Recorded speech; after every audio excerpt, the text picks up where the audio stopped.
Kira-kira kalau misalnya tadi berpartner dengan keluarga dan lain-lain, saya tuh pengen tahu sebetulnya, saya tuh mumpuni ya dalam bahasa Jawanya itu.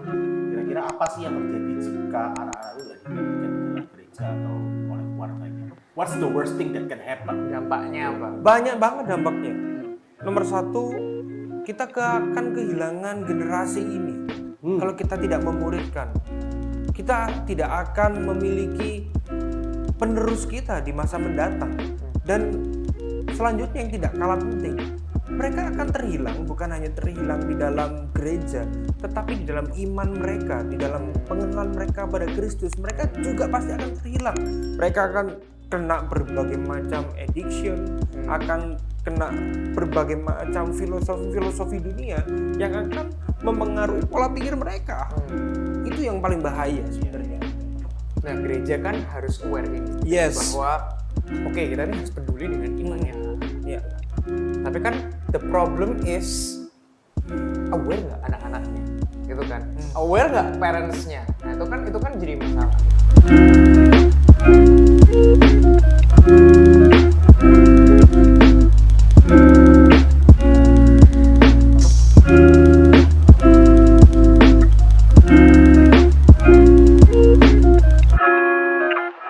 Halo sahabat Bible and Coffee, kita ketemu lagi di episode yang baru kali ini. Dan hari ini kita ada kedatangan tamu spesial dari Surabaya, Pastor Dave. Kita berikan tepuk tangan. Welcome, Pastor. Pastor Dave ini melayani di Gibeon Church. Mungkin Yes. bisa ceritakan sedikit apa yang dikerjakan di sana? Saya di Gibeon Church dipercaya untuk menjadi youth pastor. Ya. Jadi di sana anak-anak usia 12 sampai 18 tahun. Iya. Saya mulai aktif pelayanan dan jadi staff full timer itu start dari 2018, tapi sebelumnya sudah melayani di Gibeon Church sejak kecil. Ya. Dan sekarang posisinya sebagai full timer di Sebagai sepenuh waktu ya? Ya, sebagai full Ya, timer. jadi kita pasti hari ini bukan membicarakan tentang manula ya, kelompok senior, karena youth pastor ada di tengah-tengah kita, Iya. sehingga topik kita akan bicarakan mengenai teens ya, Yes, mengenai anak muda dan bagaimana kita melayani mereka. Ya. Oke, dan saya perkenalkan dulu, di samping saya ada Irawan, kemudian ada Devin ya, dan mereka ini akan siap dengan mungkin 1000 atau 2000 pertanyaan, saya nggak tahu hari ini ya. Iya. Oke, silakan, apa yang mau ditanyakan, apa yang mau kita bahas? Pertanyaanku tuh pertama, pada waktu gereja hire youth pastor, itu berarti kan ada tujuan. Ya. Lah, seberapa penting sih pelayanan anak muda itu di gereja dan buat masyarakat lah, Ya. untuk jemaat? Seberapa penting sih? Sampai harus Sampai harus hire youth youth pastor. pastor. Nah, betul. Menurut saya memang penting banget ya. Entah ini jawaban secara subjektif atau objektif ya. Karena kita ngomong tentang penerus ya, bukan hanya penerus bangsa, tetapi gereja Tuhan. Perlu ada orang-orang baru untuk mewartakan Injilnya ya. Saya rasa itu penting banget di sana. Nah, kira-kira kalau misalnya di Gibeon tuh apa aja sih yang dilakukan dalam pelayanan anak muda? Kita tuh pengen ngerti sih, karena kan Gibeon kan kita tahu kerja yang cukup berkembang kan, Iya. secara jemaat dia naiknya juga signifikan selama pandemi kemarin. Kalau kita ngikutin di YouTube-nya tuh udah followernya udah banyak banget. Kira-kira apa sih yang dilakukan sama Gibeon kok tiba-tiba bisa kayak gitu? Kita tuh pengen tahu kira-kira apa sih yang dibalik dapurnya, kan orang dalam nih, bisa cerita sama kita. Sebenarnya cukup sederhana ya. Kita sebagai gereja cuma ingin partner dengan parents, dengan family. Karena memang gereja tidak bisa berjalan sendiri dan keluarga pun juga tidak bisa berjalan sendiri di dalam memuridkan anak-anak yang Tuhan percayakan. Itu sih. Itu yang menjadi Berarti ada titik saling utama. membutuhkan. Betul. Gereja membutuhkan parents juga, dan Iya. parents juga membutuhkan gereja sebagai tadi sarana ya. Iya. Sebagai sarana. Yes. Ya. It's Nah, good. kira-kira kalau misalnya tadi berpartner dengan keluarga dan lain-lain, saya tuh pengen tahu sebetulnya, saya tuh gumun ya bahasa Jawanya itu. Kira-kira apa sih yang terjadi jika anak-anak itu tidak dimuridkan di dalam gereja atau oleh keluarganya? What's the worst thing that can happen? Dampaknya apa? Banyak banget dampaknya. Nomor satu, kita akan kehilangan generasi ini. Kalau kita tidak memuridkan, kita tidak akan memiliki penerus kita di masa mendatang. Dan selanjutnya yang tidak kalah penting, mereka akan terhilang, bukan hanya terhilang di dalam gereja, tetapi di dalam iman mereka, di dalam pengenalan mereka pada Kristus, mereka juga pasti akan terhilang. Mereka akan kena berbagai macam addiction, akan kena berbagai macam filosofi dunia yang akan mempengaruhi pola pikir mereka. Itu yang paling bahaya sebenarnya. Nah, gereja kan harus aware ini. Yes. Bahwa oke, kita ini harus peduli dengan imannya. Ya. Tapi kan the problem is aware nggak anak-anaknya, gitu kan? Aware nggak parentsnya? Nah, itu kan jadi masalah, gitu. Karena kan di satu sisi gereja itu kan tidak bisa memaksa Betul. mereka untuk ayo harus datang ke gereja apa dan sebagainya gitu. Gimana kita tuh bisa kasih apa ya? What's the benefit for the parents dan juga untuk anak-anaknya itu sendiri, gitu kayak Ya, gitu. kalau tadi yang gereja tadi kan udah of course benefitnya adalah keberlangsungan Betul, keberlangsungan gereja, supaya ada yang bisa gitu. meneruskan penjelasan tentang iman Iya. mereka. Iya. Nah, kalau benefitnya untuk mereka sendiri. Untuk itu mereka kira-kira sendiri. Banyak banget benefitnya. Tapi mungkin mereka belum sadar akan benefit-benefit itu. Gitu. Oke. Tetapi yang paling saya ingin katakan bahwa justru kuncinya juga di orang tua untuk aware akan hal ini. Oke. Jangan remehkan pelayanan anak muda. Karena Tuhan pun waktu Yesus turun ke dunia, dia menjelma sebagai manusia, dia juga memanggil para murid-muridnya itu ketika mereka berusia belasan tahun. Maka begitu penting sekali. Bahkan Timotius pun Nah, ya, diperkirakan, masih muda. ya, beberapa teolog menduga bahwa Timotius masih belasan Belasan umurnya. tahun. Yes, Masih teenager. betul. Dan itu sudah dipanggil untuk melayani. Yes. Ya, dan tadi dikatakan bahwa parents ini kan punya andil yang penting ya. Betul. Nah, apa yang dilakukan oleh Gibeon Church untuk supaya membuat bukan hanya gereja ini aware terhadap pelayanan anak muda, tapi parents sendiri harus aware juga bahwa ini nggak bisa cuma satu tangan yang memegang mereka, tetapi ada tangan parents juga yang harus ikut dalam andil ini kan. Nah, Ya. itu apa yang dilakukan oleh Gibeon Church, membuat awareness daripada parents ini muncul. Ya, itu kan challenge yang luar biasa, Iya.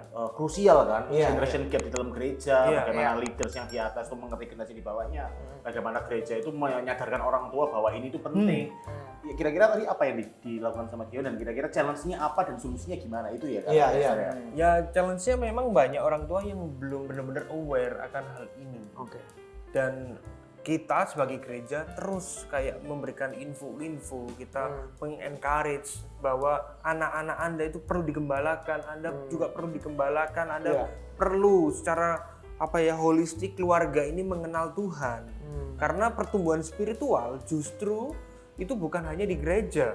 Oke. Waktu saya seminar kemarin, bahkan anak-anak itu cuma dengan kakak pembinanya cuma 40 jam. 40 jam. Yes. Cuma 40 jam.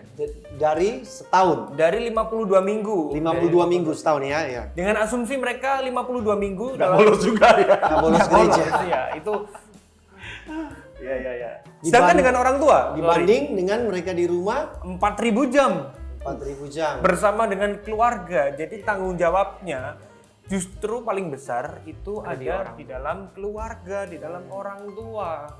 Kami sebagai gereja bukan lepas tangan, tetapi kami memfasilitasi, memberikan sarana bagi orang tua supaya bisa Ya. memuridkan anak-anak mereka di rumah. Dari data statistik seperti ini aja sudah harusnya membuat sebuah kesadaran dalam diri orang tua bahwa waktu yang terbanyak itu kan ada di rumah, Iya. bukan ada di gereja, sehingga orang tua nggak boleh berpikir bahwa saya kan sudah nitip anak saya di gereja.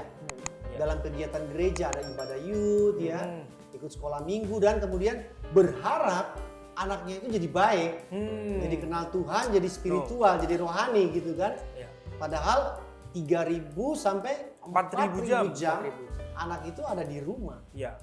Dan itu penting juga banget. menurutku gini ya.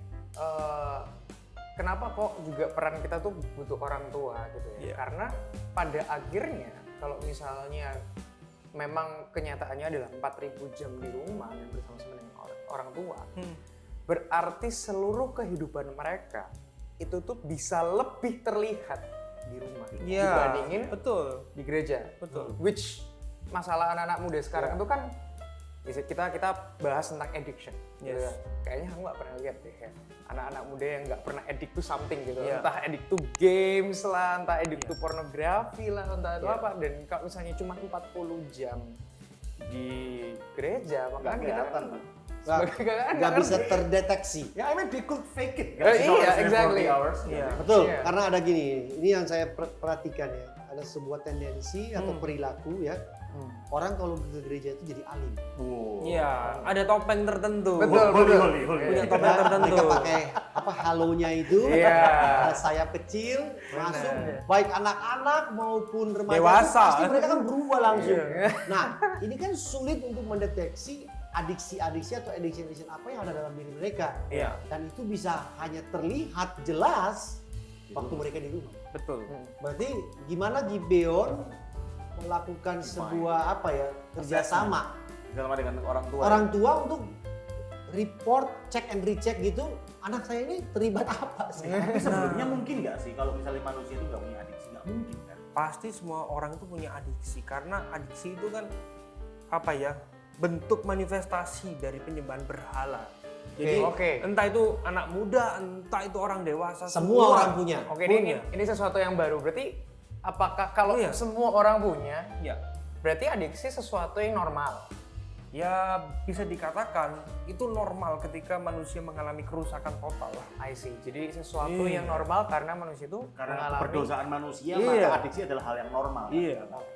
Nah, Normalnya itu rusak ya. Iya. Dalam artian Oke, seperti ini ya. Maksudnya default programnya itu Iya. adalah, oh ya ini, Rusak. bahwa manusia Iya, itu akan cari iya, sesuatu untuk memuaskan Naturnya, dirinya gitu. naturnya. Dan ini perlu disadari oleh semua orang, termasuk para pemimpin rohani, Ya, bahwa kita tidak bisa melepaskan diri kita dari hal tersebut. Ini kan bawaan kan, iya. karena kita ada natur dosa itu, Iya. sehingga adiksi itu adalah sebab akibat Iya. yang muncul, ya istilah saya tuh pabrik dosanya Iya. gitu kan. Nah tadi ngomong-ngomong adiksi, berarti kan orang tua ini kan yang paling sering memantau Iya. kegiatan-kegiatan terselubung Harusnya orang tua lebih anak di tahu. dalam Ya. rumah. Nah, apakah ada di Gibeon Church dalam pelayanan khususnya Pastor Dave sebagai youth pastor, laporan-laporan dari orang tua yang masuk ke meja redaksi bahwa anak saya ini lagi gini nih, Iya, Pastor lagi gini nih. Ya, ada. Ada. Ya, Pastor Dave tolongin anak saya kecanduan Oke. pornografi, Ya. kecanduan games, bahkan Games, sampai ya. banting-banting TV gitu. Ya, ya, karena nggak dibeliin handphone. sorry. Mau nolong adiksi. Iya. Tadi ngomong bahwa adiksi tidak bisa. Adiksi adalah sesuatu yang secara kalau misalnya kita Natur dengan dosa. natur dosanya Natur kita dosa. rusak, Iya. ya kan? Kita otomatis pasti adiksi. Terus gimana dong cara memperbaiki adiksi ini? Sebenarnya tidak ada formula khusus untuk hal itu gitu loh. Seringkali gereja itu mengajarkan kamu harus melawan dosa. Iya. Kamu harus meninggalkan kecanduan. Tuhan benci karena Tuhan itu adalah Allah yang kudus. Betul. Tetapi kita harus tahu bahwa dosa itu tidak hanya sekedar dilawan, tapi lari akan dosa itu. Dan Lari dari dosa. lari. Bukan lari mendekat, lari Bukan, menjauh. Lari ya? menjauh. Itu mesti jelas. Iya, lari menjauh. Dan larinya itu kepada sesuatu yang lebih tinggi daripada dosa itu, daripada kecanduan itu. Kalau kita dulu ya, mohon maaf ini bukan promo atau apa. Kita punya handphone Nokia, begitu ada BlackBerry, kita nggak dipaksa untuk meninggalkan tapi Nokia. kita automatically Iya, secara pindah. otomatis Iya. kalau kita ngerti sesuatu yang lebih mulia, yang lebih indah daripada Otomatis kecanduan. beralih. Betul. Begitu ada Android masuk, BlackBerry, kita tinggalkan. Ya. Berarti di sini Iya. Pastor Dave mau mengatakan bahwa bagaimana kita mengalihkan supaya Iya.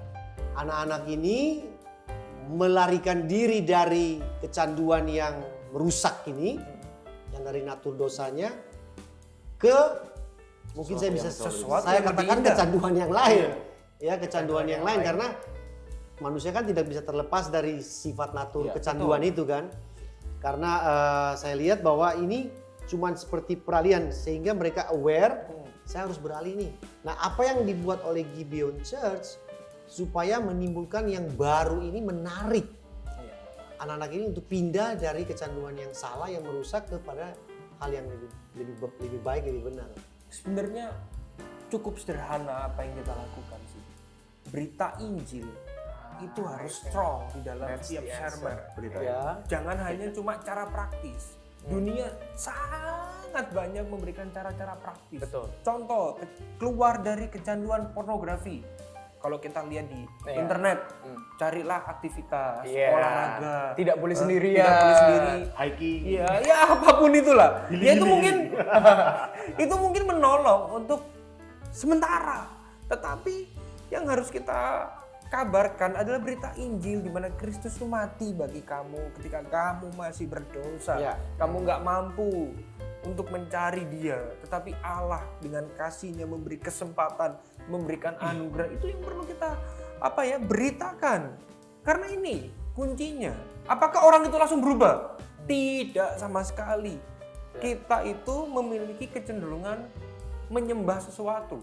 Kalau saya boleh ganti kata-katanya, adiksi itu mungkin bisa sama dengan penyembahan. Iya, iya. Karena adiksi itu menyembah. something. Iya, Betul, menyembah betul. berhala Consuming juga. everything. Iya, Yang iya. similar. Iya. Sesuatu yang similar, betul. Kita nggak bisa menghilangkan natur penyembahan kita. Iya. Tetapi kita bisa mengalihkan penyembahan kita kepada siapa. Gitu. Jadi orang-orang berdosa itu intinya mereka itu addicted atau menyembah kepada hal-hal yang Iya. salah. Dan yang tidak bisa Mencari memuaskan kepuasan mereka. di sana. Mencari kepuasan pada Ya, hal-hal yang Apapun salah. itu, games, porno dan lain sebagainya. Berarti yang dibuat adalah membangun hubungan, Betul. membangun relasi terlebih dahulu dengan anak-anak ini Iya. sebelum pemberitaan Injil Iya. diberikan kan. Iya. Kalau langsung straight to the point, saya rasa mereka akan kabur. Dan anyway juga dalam kalau misalnya ngomongin tentang addiction ini, Iya. tanpa relasi mereka nggak mau terbuka. Nggak bisa. Bagaimana kita bisa langsung ayo ngaku kamu dosamu apa? Nggak bisa kan ya? Pasti kan kita by relasi.